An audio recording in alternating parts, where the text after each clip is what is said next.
کراچی کی زمین کتنے اداروں کے کنٹرول میں ہے؟ تعمیرات کے لیے کتنے محکمے کام کر رہے ہیں؟ کراچی کا اصل مالک کون سا ادارہ ہے؟ ان سوالوں کا سادہ جواب یہ ہے کہ شہر کی زمین 24 سے زائد اداروں میں بٹی ہوئی ہے، جن میں صوبائی، وفاقی اور عسکری ادارے بھی شامل ہیں۔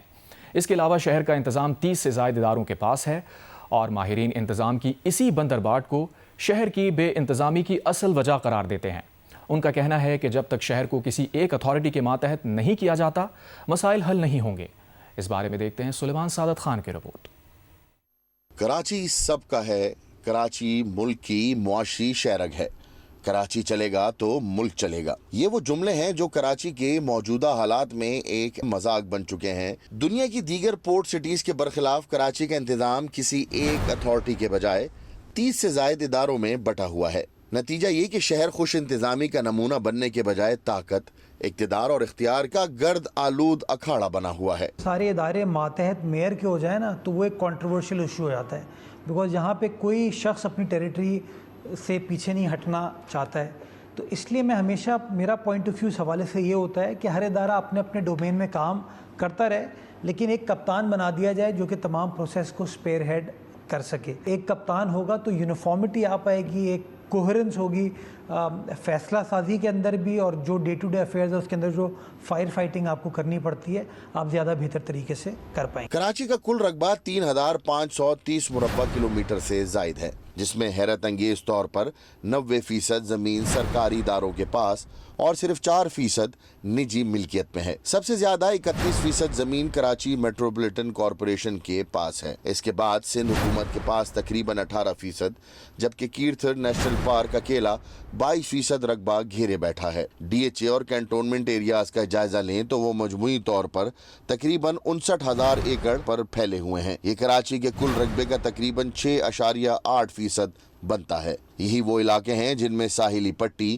کمرشل زونز اور مہنگے ترین رہائشی پلاٹس شامل ہیں۔ اسی طرح لیاری ڈیولپمنٹ اتھارٹی کے پاس 6%، ملی ڈیولپمنٹ اتھارٹی کے پاس 4%، ریلوے کے پاس 4%، کراچی پورٹ ٹرسٹ کے پاس 3% اور پورٹ قاسم کے پاس شہر کی 2% زمین ہے، جبکہ 9 سے 10% کراچی کچی آبادیوں پر مشتمل ہے۔ آپ صرف یہ سوچ رہے ہیں کہ horizontal growth is the way forward اور کس طرح پاپولیشن کو ہم سٹیک کرتے جائیں اور رکھتے جائیں، اس سے کراچی کا حل کچھ نہیں ہو سکتا جب تک آپ کا ہیلتھ کیئر، سیوریج سسٹم اور ہاؤسنگ سسٹمز، یہ تینوں چیزوں کو آپ امبیڈ نہیں کریں گے تھرو کلائمیٹ تھنکنگ۔ ان میں سے آگے موو کرنا میرے لیے مجھے لگتا ہے کہ 2047 might also be a year of failure. 80% ہم اپنا کراچی کو ریہیبلیٹیشن کی طرف لے کے جائیں اور 20% ڈیولپمنٹ پہ لے کے جائیں، بیکاز کراچی کو ابھی سخت مینٹیننس اور ریپیئر اور ریہیبلیٹیشن کی ضرورت ہے۔ اختیارات کی تقسیم کی حالت یہ ہے کہ ایک سڑک ایک ادارے کی ہے تو وہاں نکاسی آپ کا کام کسی اور کا ہے، پانی کی لائنیں کسی تیسرے کی اور کچرا اٹھانے کی ذمہ داری چوتھے ادارے کے پاس ہے۔ کوئی ایک نوٹیفیکیشن جاری کرتا ہے تو کوئی دوسرا اسے معطل کر دیتا ہے۔ 50% لوگوں تک پینے کا پانی نہیں پہنچتا۔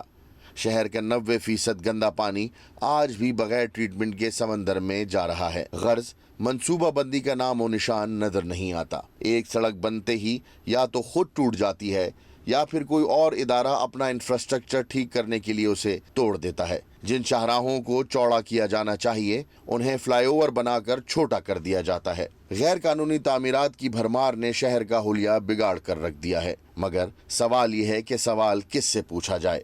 ہم اس بات کے شروع سے مخالف ہیں کہ اس طرح مختلف ادارے زمین کو اون کریں اور ان کے اپنے قوانین چلیں۔ ہمارا کہنا یہ کہ اگر ادارے زمین کو اون بھی کرتے ہیں، نعمت اللہ خان صاحب کے زمانے میں بھی یہ بات مشرف صاحب کے سامنے گھڑی گھڑی اٹھائی گئی تھی، لیکن ان کے لیے بہت سارے جو لاز ہیں، مثلا بلڈنگ کنٹرول لاز ہیں، چینج آف لینڈ یوز ہے، ان سب کو ایک ہی جیسا ہونا چاہیے۔ ایک جانب یہ اس بات کا رونا روتے ہیں کہ سارے اداروں کو ایک امبریلا تلے ہونا چاہیے، دوسری جانب خود جو ادارے رہے سہے کے ایم سی کے پاس تھے یا سٹی گورنمنٹ کے پاس تھے، سو کالڈ سٹی گورنمنٹ، اب تو نہیں ہے ظاہر ہے، اب کے ایم سی اس کا جو سکسیسر ہے، لیکن انہوں نے خود بھی جو ادارے اس کے پاس تھے ان کو تتر بتر کر دیا۔ ماہرین کہتے ہیں کہ سٹی گورنمنٹ سمیت متعدد اہم اداروں کی تحلیل سے شہری انتظام اور ترقی کے عمل کو شدید نقصان پہنچا ہے۔ صحت، تعلیم اور ہاؤسنگ جیسے بنیادی نظام کو جدید تقاضوں پر نہ لایا گیا تو 2047 میں بھی شہر میں تبدیلی ممکن نہیں ہو سکے گی۔ کیمرہ ٹیم کے ساتھ سلیمان سعادت خان،